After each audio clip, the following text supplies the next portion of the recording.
मेडकोच organisation Awadh प्रांत एवं गोरक्ष प्रांत के संयुक्त तत्वाधान में आयोजित गुरु गोरखनाथ स्वास्थ्य सेवा यात्रा के इस पंचम संस्करण के कार्यकर्ताओं के सम्मान समारोह के लिए आयोजित आज के इस कार्यक्रम के मुख्य अतिथि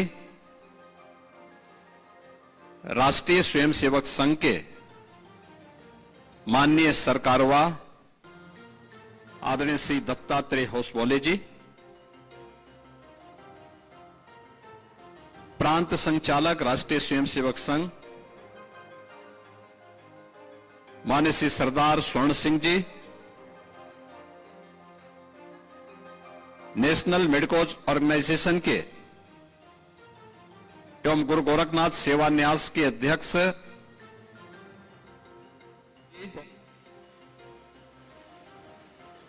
आज के इस समारोह में उपस्थित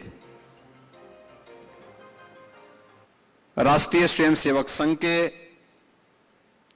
हमारे सभी सम्मानित वरिष्ठ प्रचारकगण, उत्तर प्रदेश सरकार में मंत्रिमंडल के मेरे सहयोगीगण, माननीय जनप्रतिनिधिगण, एनएमओ और सेवान्यास से जुड़े हुए सभी स्वयंसेवक बहन और भाइयों,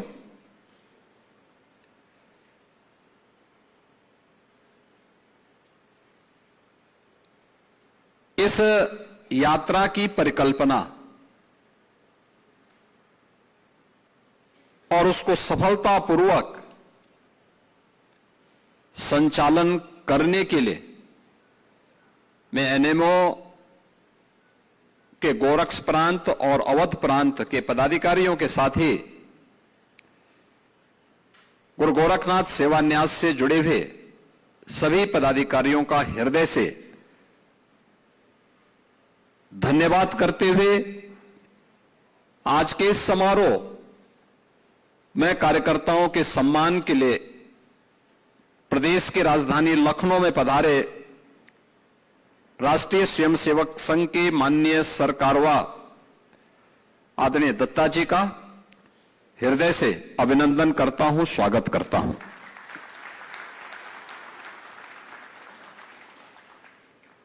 बहनों और भाइयों, भारत के अंदर यात्राओं की एक लंबी श्रृंखला रही है और यह यात्रा भारत की ऋषि परंपरा ने भारत को जोड़ने के लिए इसका बेहतर उपयोग किया था। किसी भी कालखंड में आप देखेंगे, याद करिए, केरल में जन्मे आदि शंकराचार्य ने देश को जोड़ने के लिए शंकर दिग्विजय यात्रा की थी। देश के अंदर अलग अलग क्षेत्रों में ये धार्मिक यात्राएं निकल करके लोगों की सुप्त चेतना को जागरूक करने, समाज को एकता के सूत्र में बांधने का कार्य प्राचीन काल से करती रही हैं। उनके सामने उस समय चुनौतियां थी, बाधाएं भी थी और अनेक प्रकार की चुनौतियों और विघ्न बाधाओं का सामना करते हुए भी वह यात्राएं निकलती थी। उत्तर से दक्षिण तक, पूरब से पश्चिम तक पूरा भारत आदिकाल से ही एक सांस्कृतिक इकाई के रूप में रहा है।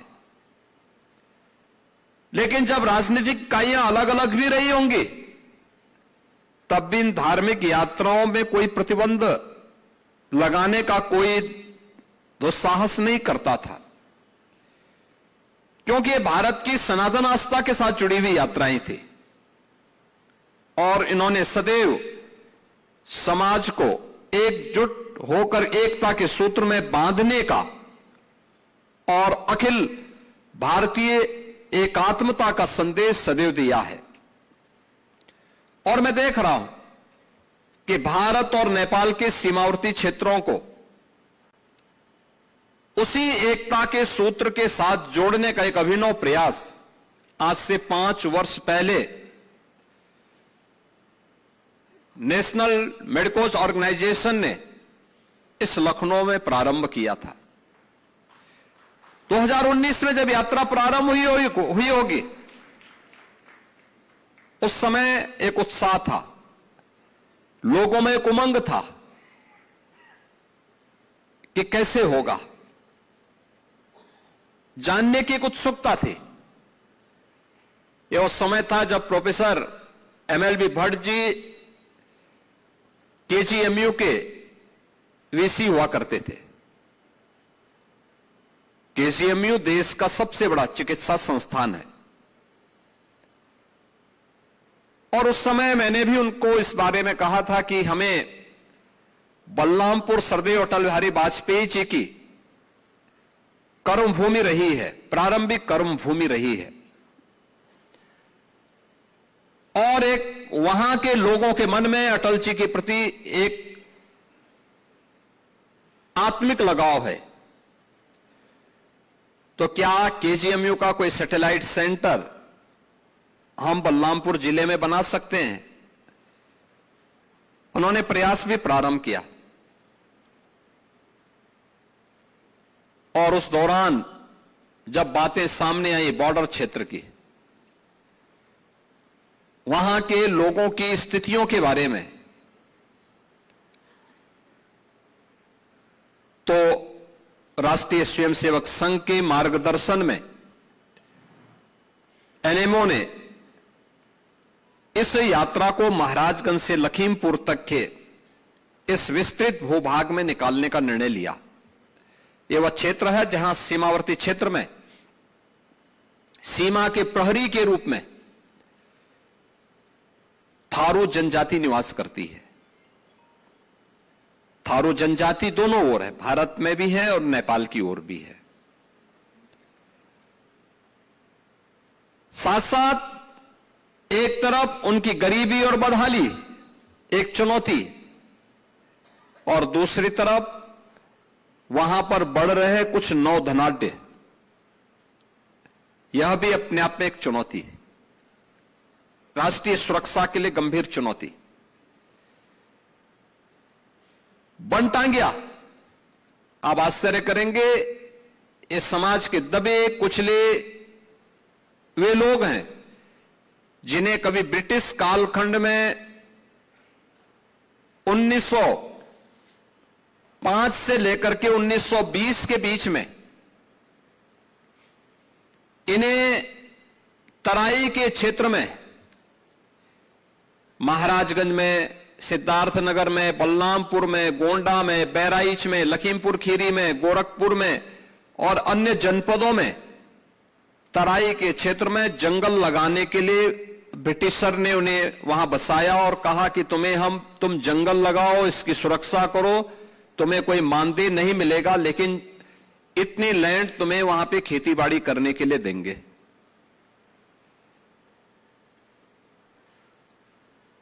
इस देश में आजादी का आंदोलन चला, ब्रिटिश इस देश को छोड़ने के लिए मजबूर हुए। 1947 में उन्होंने देश को आजादी मिली, लेकिन आपको आश्चर्य हो रहा होगा, बनटांगिया के लगभग 54-55 जो ये गांव हैं जिनमें हजारों लोग निवास करते हैं, इन लोगों को 1947 से लेकर के 2017 तक,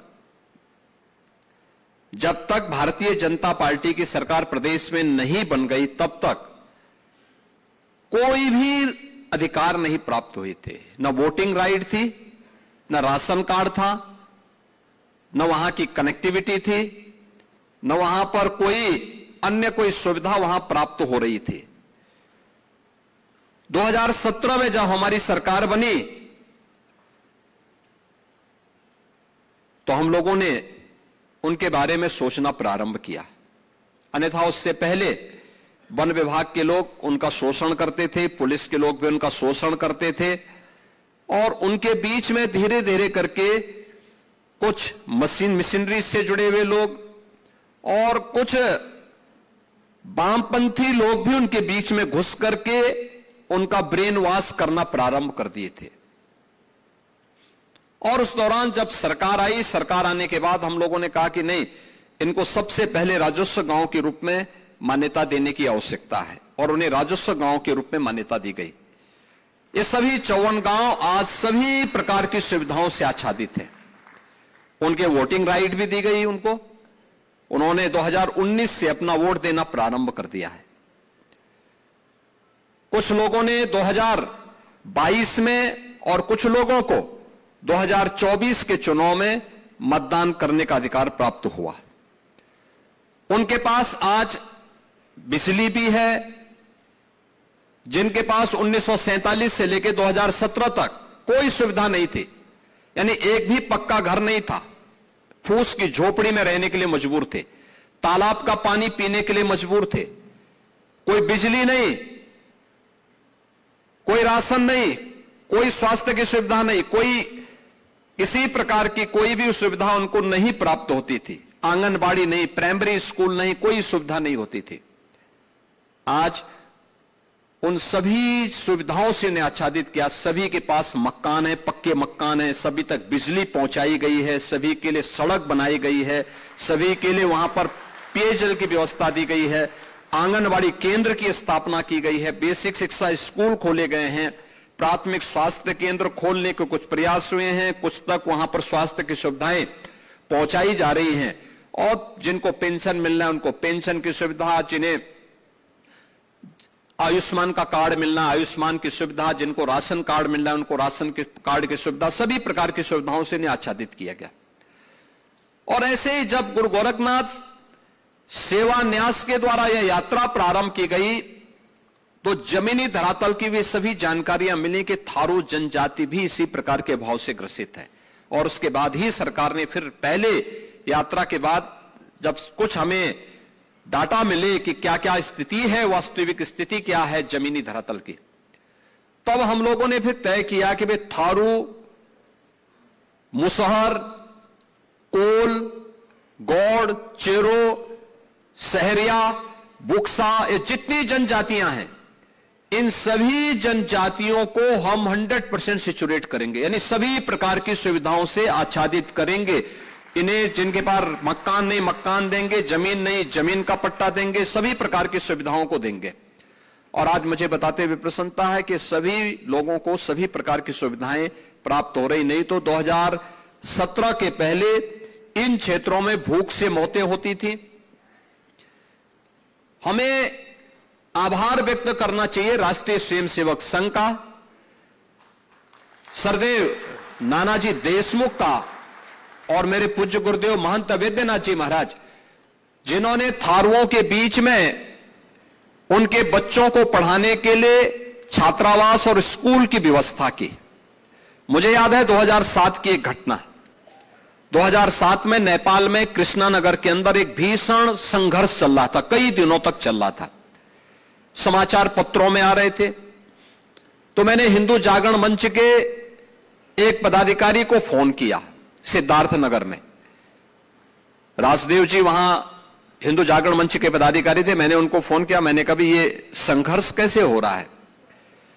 तो उन्होंने मुझे बताया कि ये माओवाद और मदेशियों के बीच में संघर्ष है। मैंने कहा माओवादी कौन है और मदेशी कौन है?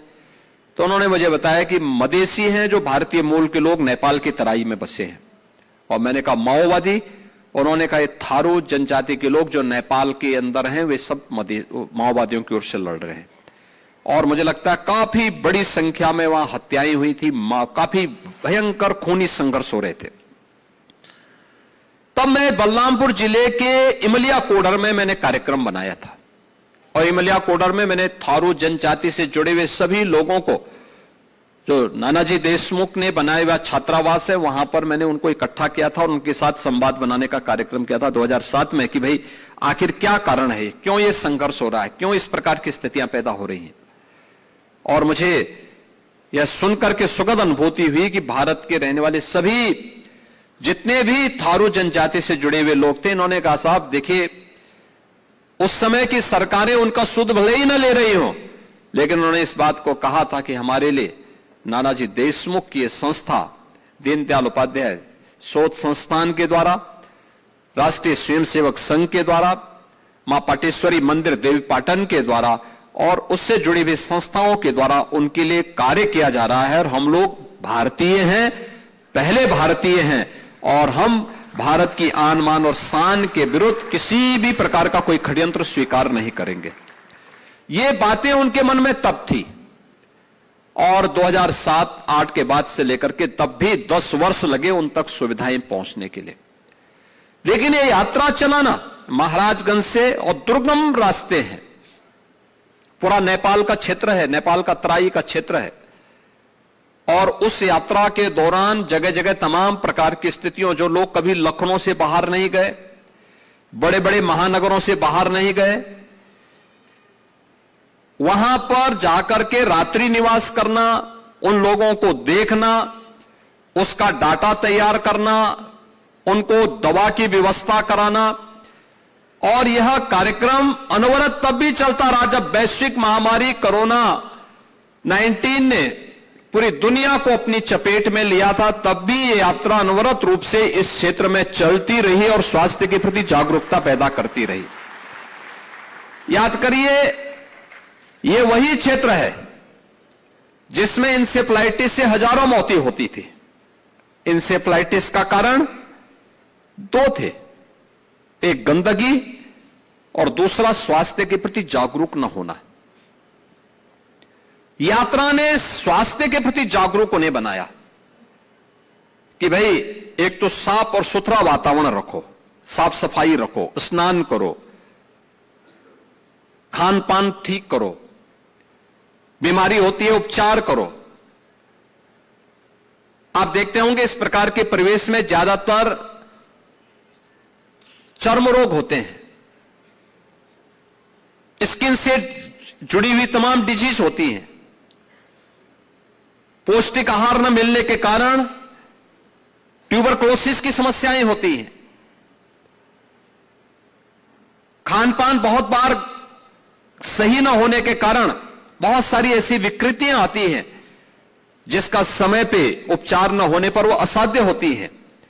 और एनएमओ के द्वारा जो एक प्रयास प्रारंभ हुआ, उसका परिणाम है कि आज लोग एक सुखद जीवन व्यतीत करने की दिशा में आगे बढ़े हैं और लोगों के मन में एक विश्वास जागा है। यह विश्वास न केवल राष्ट्रीय स्वयंसेवक संघ, न केवल एनएमओ के प्रति, बल्कि विश्वास जागृत हुआ है भारत और भारतीयता के प्रति भी।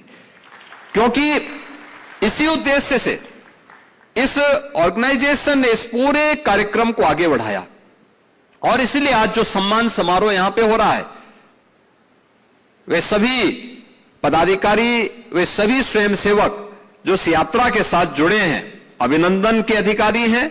मैं उन सब का हृदय से अभिनंदन करता हूं। आदरणीय दत्ता जी का हृदय से स्वागत करता हूं कि उन्होंने समय निकाल करके इस यात्रा के बारे में, जो भारत नेपाल के सीमावर्ती क्षेत्र में दोनों ओर के लोगों के मन में एक विश्वास जागृत करने का माध्यम भी बनी है, स्वास्थ्य के प्रति उन्हें आरोग्यता, उत्तम आरोग्यता प्रदान करने का आधार भी बनी है, और उनके बीच में संवाद के माध्यम से हम वहां की समस्याओं का समाधान का माध्यम भी बनी है। इसके लिए मैं आज उनका आगमन हुआ है, इसके लिए उनका हृदय से स्वागत करता हूं। एनएमओ और के सभी पदाधिकारियों को, सेवा न्यास से जुड़े हुए सभी पदाधिकारियों को हृदय से धन्यवाद देता हूं कि उनकी यात्रा निरंतर जारी रहनी चाहिए। और ये सचमुच यात्रा स्मरण कराती है कि इसी प्रकार की यात्राओं के माध्यम से उस समय धार्मिक जन जागरण की आवश्यकता थी, वह काम जगत गुरु शंकराचार्य ने किया था।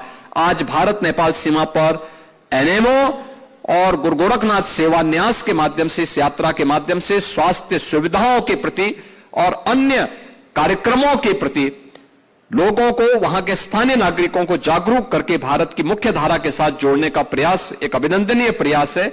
मैं इसके लिए उन सभी पदाधिकारी और स्वयंसेवकों का हृदय से अभिनंदन करता हूं, उनके प्रति अपनी शुभकामना व्यक्त करता हूं और विश्वास करता हूं कि एनएमओ और सेवान्यास अपनी यात्रा को इसी प्रकार से जारी रहेगा। आप सबके प्रति मेरी शुभकामनाएं हैं। धन्यवाद। जय हिंद।